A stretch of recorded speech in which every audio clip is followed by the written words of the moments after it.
പേസിൽ നിന്ന് CPM-ന്റെ സംസ്ഥാന സെക്രട്ടേറിയറ്റ് 90 സീറ്റിൽ വിജയിക്കുമെന്ന ആത്മവിശ്വാസം പ്രകടിപ്പിക്കുന്നു.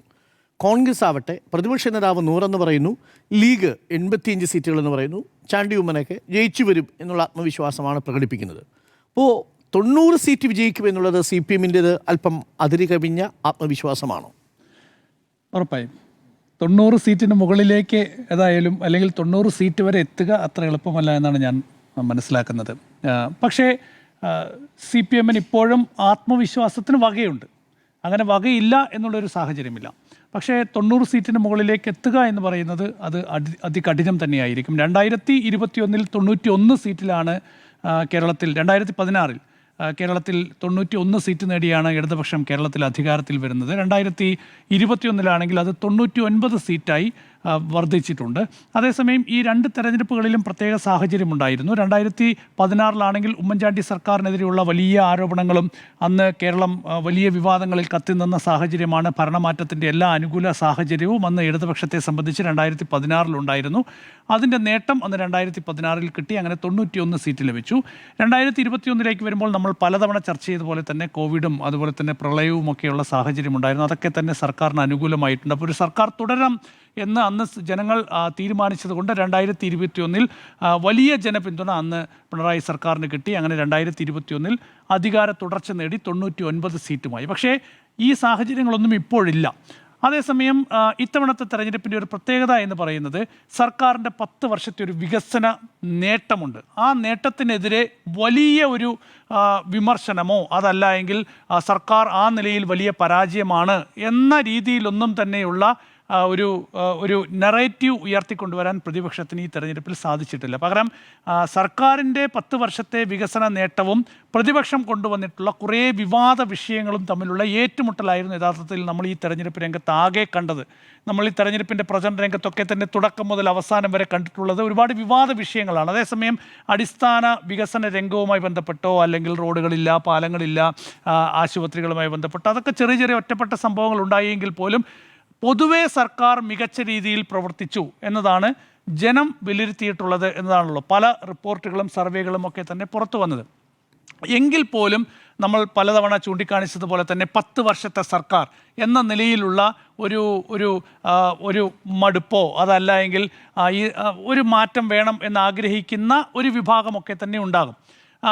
തദ്ദേശ തെരഞ്ഞെടുപ്പിൽ അതാണ് നമ്മൾ കണ്ടത്. ഒരു എഡ്ജ് UDF-ന് നൽകിയൊരു സാഹചര്യം. പക്ഷേ അത് മുൻകൂട്ടി കണ്ടുകൊണ്ട് വലിയ പ്രവർത്തനം LDF അതിനുശേഷമുള്ള കാലയളവിൽ നടത്തിയെന്നാണ് ഞാൻ മനസ്സിലാക്കുന്നത്. അതുകൊണ്ട് കുറേയൊക്കെ ഒരുപക്ഷെ ഭരണവിരുദ്ധ വികാരം ഉണ്ടാകാനുള്ള സാധ്യത ഒരു പരിധിവരെ LDF-ന് ഈ ഒരു കാലത്ത് പരിഹരിക്കാൻ സാധിച്ചിട്ടുണ്ട്. പക്ഷേ എങ്കിൽ പോലും 2016 2021 കിട്ടിയതുപോലെയുള്ള വലിയ മേൽക്കൈ ഈ തെരഞ്ഞെടുപ്പിൽ LDF-ന് കിട്ടാനുള്ള സാധ്യത കുറവാണ്. എങ്കിലും ഒരു പക്ഷേ അധികാരത്തിൽ വരികയാണെങ്കിൽ അതിനിപ്പോൾ LDF ആയിക്കോട്ടെ UDF ആയിക്കോട്ടെ നേരിയ ഭൂരിപക്ഷത്തിലായിരിക്കും കേരളത്തിൽ അധികാരത്തിൽ വരാൻ സാധ്യത എന്നതാണ് എൻ്റെ വിലയിരുത്തൽ. അതൊരു പക്ഷേ 72 സീറ്റാകാം, 73 സീറ്റാകാം, 2011 ഉമ്മൻചാണ്ടി സർക്കാർ അധികാരത്തിൽ വന്ന പോലെയാകാം, അതല്ലെങ്കിൽ 75 സീറ്റാകാം. ഒരു പക്ഷേ അത് UDF-നും അങ്ങനെയാണെങ്കിൽ ആ ഒരു നിലയിൽ മാത്രമേ ഒരു മേൽക്കൈ നേടാൻ സാധിക്കുകയുള്ളൂ. ഒരു പക്ഷേ ഫോട്ടോ ഫിനിഷിലേക്കൊക്കെ കേരളത്തിലെ ഒരു ജനവിധി പോയാലും നമ്മൾ അത്ഭുതപ്പെടേണ്ടതില്ല. ഏതായാലും ഒരു ഭരണവിരുദ്ധ വികാരം സംസ്ഥാനമാകെ അലയടിച്ചൊരു സാഹചര്യം കേരളത്തിൽ ഇത്തവണ ഉണ്ടായിട്ടേയില്ല.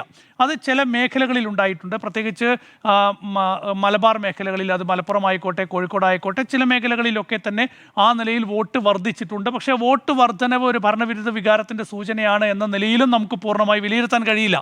അങ്ങനെ ഒരു ക്ലിയർ പിക്ചർ, ഏതെങ്കിലും ഒരു തരംഗം നമ്മളിപ്പോൾ പല തെരഞ്ഞെടുപ്പുകളും വിലയിരുത്തുമ്പോൾ ഇപ്പോൾ കൃത്യമായി അറിയാം ഇവിടെ സർക്കാർ മാറാൻ പോകുന്നു, അതല്ലെങ്കിൽ സർക്കാർ തുടരാൻ പോകുന്നു. അവിടെ കൃത്യമായിട്ടുള്ളൊരു വോട്ട് ഷെയറിംഗ് ആണ്. ഇപ്പോൾ നമ്മൾ പശ്ചിമ ബംഗാൾ തെരഞ്ഞെടുപ്പ് പറയുമ്പോൾ നമുക്കിപ്പോൾ തന്നെ പറയാം പശ്ചിമ ബംഗാളിൽ ഏതാണ്ട് എന്ത് സംഭവിക്കും എന്ന് നമുക്ക് ഈ തെരഞ്ഞെടുപ്പിന് മുൻപ് തന്നെ പറയാം. വോട്ടെടുപ്പ് കഴിയുമ്പോൾ പറയാൻ കഴിയും കൃത്യമായി അവിടെ എന്താണ് സംഭവിക്കാൻ പോകുന്നത്, അസമിൽ എന്താണ് സംഭവിക്കാൻ പോകുന്നത്.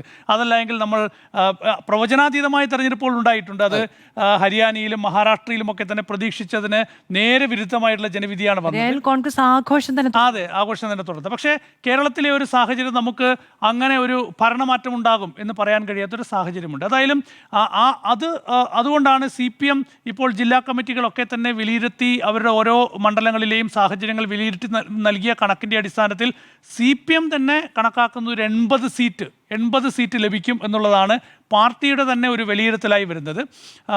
പക്ഷേ 90-ലധികം സീറ്റ് ലഭിക്കും എന്നാണ് CPM സംസ്ഥാന സെക്രട്ടറി MV ഗോവിന്ദൻ ഇന്ന് പറഞ്ഞത്. എനിക്ക് സംശയമുണ്ട് അത്ര സീറ്റിലേക്ക് എത്തുമോ എന്നത്.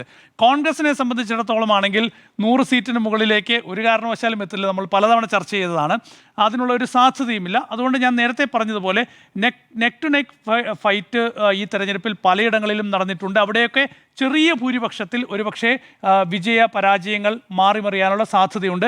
മറ്റൊരു പ്രധാനപ്പെട്ട വിഷയം, നമുക്ക് അപ്രതീക്ഷിതമായ ചില പരാജയവും വിജയവും ഈ തെരഞ്ഞെടുപ്പിൽ ഉണ്ടാകാനുള്ള സാധ്യതയുണ്ട്. പ്രത്യേകിച്ച് UDFൻ്റെ പല സിറ്റിംഗ് മണ്ഡലങ്ങളിലും ഇത്തവണ മാറ്റമുണ്ടാകും എന്നുള്ള പുതിയ സൂചനകൾ പുറത്തു വരുന്നുണ്ട്. പ്രത്യേകിച്ച് മണ്ണാർക്കാട് പോലുള്ള മണ്ഡലങ്ങളിൽ, അതുപോലെ തന്നെ മണ്ണാർക്കാട് പാലാ പോലുള്ള മണ്ഡലങ്ങളിൽ, അതുപോലെ കുണ്ട്ര പോലുള്ള മണ്ഡലങ്ങളിൽ അപ്രതീക്ഷിതമല്ല. അതെ, സീറ്റാണ്, പക്ഷെ അതൊരു അപ്രതീക്ഷിതമായിട്ടുള്ളതല്ല. പാല ഏറെക്കുറെ പെരുമ്പാവൂർ പോലുള്ള മണ്ഡലങ്ങളിലൊക്കെ തന്നെ ചില മാറ്റങ്ങൾക്ക് സാധ്യതയുണ്ട് എന്നുള്ള തരത്തിലുള്ള റിപ്പോർട്ടുകൾ കൂടി വരുന്നുണ്ട്. അതായത് കോൺഗ്രസും UDFും ഒക്കെ തന്നെ ഒരിക്കലും മാറില്ല എന്ന് വിശ്വസിച്ച് ആത്മവിശ്വാസത്തിൽ മുന്നോട്ട് പോകുന്ന ചില മണ്ഡലങ്ങളിൽ ഇത്തവണ ചിലപ്പോൾ മാറ്റമുണ്ടാകും എന്നുള്ള സൂചനകൾ ഇപ്പോൾ പുറത്തു വരുന്നുണ്ട്. കാരണം അറിയാലോ, CPMൻ്റെ ഒക്കെ തന്നെ ഒരു സ്റ്റഡി അല്ലെങ്കിൽ ഇതിൻ്റെ ഒരു പരിശോധന എന്ന് പറയുന്നത് താഴെത്തട്ടിൽ ബൂത്ത് തലത്തിലൊക്കെ തന്നെ കൃത്യമായി പരിശോധിച്ചാണല്ലോ ഈ വോട്ടുകൾ എവിടേക്ക് പോയി എന്നൊക്കെ വിലയിരുത്തുന്നത്. അത് പല കാലങ്ങളിലും അത് ശരിയായിട്ടുണ്ട്, ചിലപ്പോൾ തെറ്റാം, പക്ഷേ പല കാലങ്ങളിലും അത് ശരിയായിട്ടുണ്ട്. ആ നിലയിൽ വളരെ കൃത്യമായൊരു സ്റ്റഡി ഈ വിഷയത്തിൽ തെരഞ്ഞെടുപ്പിന് ശേഷം, വോട്ടെടുപ്പിന് ശേഷം ഇപ്പോൾ CPM നടത്തിയെന്നാണ് ഞാൻ മനസ്സിലാക്കുന്നത്. ഏതായാലും അതിൻ്റെയൊക്കെ അടിസ്ഥാനത്തിൽ UDFൻ്റെ ചില സിറ്റിംഗ് മണ്ഡലങ്ങളിൽ മാറ്റം വരാനുള്ള സാധ്യത കൂടി ചൂണ്ടിക്കാണിക്കപ്പെടുന്നുണ്ട്. ഏതായാലും ഈ തെരഞ്ഞെടുപ്പ് എന്ന് പറയുന്നത് ആർക്ക് ഒരു വലിയൊരു മേൽക്കൈ കിട്ടുന്ന ഒരു സാഹചര്യം ഈ ഒരു തെരഞ്ഞെടുപ്പിൽ ഉണ്ടാകാനുള്ള സാധ്യതയില്ല. അതുകൊണ്ടാണ് നേരത്തെ പറഞ്ഞത് ഒരു ഫോട്ടോ ഫിനിഷ് ആയിരിക്കും. ഈ ഫിനിഷിലൂടെ ആയിരിക്കും കേരളത്തിന്റെ ഇത്തവണത്തെ വിധി നിർണ്ണയിക്കാൻ. ഈ ഫോട്ടോ ഫിനിഷ് ആവുകയും UDFന്റെ സിറ്റിംഗ് മണ്ഡലങ്ങൾ നഷ്ടപ്പെടുന്ന സാഹചര്യം ഉണ്ടെങ്കിൽ അപ്പുറത്തും സ്വാഭാവികമായും മണ്ഡലനഷ്ടം ഉണ്ടാവണമല്ലോ. അങ്ങനെയാണല്ലോ ഫോട്ടോ ഫിനിഷ് വരിക. 99-ൽ നിന്നൊരു 30 സീറ്റ് വരെ നഷ്ടപ്പെടാം. അങ്ങനെ കഴിഞ്ഞ 2000 പക്ഷെ 30 വരെ നഷ്ടപ്പെട്ടാൽ 69 ആവുന്നുള്ളൂ. സീറ്റ് കോൺഗ്രസിന്റേത് ചിലത് വെട്ടിപ്പിടിക്കുകയും 2021 99 സീറ്റ് കിട്ടിയപ്പോൾ CPMന് മാത്രം 62 സീറ്റ് കിട്ടി. 62 സീറ്റ്, അത്രയും സീറ്റ് തവണ CPMന് കിട്ടില്ല. ഒരു പക്ഷേ 20 സീറ്റോ അതിൽ കൂടുതൽ സീറ്റോ ഒക്കെ തന്നെ കുറയാനുള്ള സാധ്യതയുണ്ട്. പക്ഷെ അപ്പോഴും ചില മേഖലകളിൽ ഈ സീറ്റിന്റെ മലയാണ് യഥാർത്ഥത്തിൽ. അത് കയറുക എന്നുള്ളത് UDFനെ സംബന്ധിച്ച് വലിയ ബുദ്ധിമുട്ടാണ്. ഇപ്പം 30-32 സീറ്റ് കിട്ടിയാൽ അല്ലേ, 41-ൽ നിന്ന് നിങ്ങൾക്ക് 30-31 സീറ്റ് കിട്ടണം. ആ സീറ്റ് പിടിച്ചെടുക്കുക എന്ന് പറഞ്ഞാൽ ചെറിയ കാര്യമല്ല. മലബാറിലെ സീറ്റുകൾ അധികം കൂട്ടാനില്ല. അതാണ് കോൺഗ്രസ് നേരിടുന്ന പ്രശ്നം. കോൺഗ്രസ് എടുക്കേണ്ടത് മുഴുവൻ രണ്ട് തരംഗങ്ങളെ അതിജീവിച്ച സീറ്റുകളാണ് UDFനൊപ്പം ഉള്ളത്. ഏറ്റവും പ്രധാനപ്പെട്ട ഒരു കാര്യം, അതായത് ഇത്രയും വലിയ ഒരു ഒഴുക്കുണ്ടായി അല്ലെങ്കിൽ വലിയ വോട്ട് പെർസെൻറ്റേജ് ഉണ്ടായി എന്ന് പറയുന്ന കോഴിക്കോട്ട് പോലും 6-7 എന്ന നിലയിൽ സീറ്റുകൾ കോഴിക്കോട് പറയുന്നില്ല. അതാണ് പ്രധാനപ്പെട്ട കാര്യം. അപ്പൊ തെക്കൻ മധ്യ കേരളത്തിലാണ് പിടിച്ചെടുക്കേണ്ട സീറ്റുകളുള്ളത്. പക്ഷേ അത്രയും കൊടുക്കാൻ ഈ ഒരു അധികാരമാറ്റം ഉണ്ടാകണമെങ്കിൽ ആദ്യം കോൺഗ്രസിന് വലിയൊരു ലീഡ് കിട്ടേണ്ടത് കോഴിക്കോടാണ്. അതെ.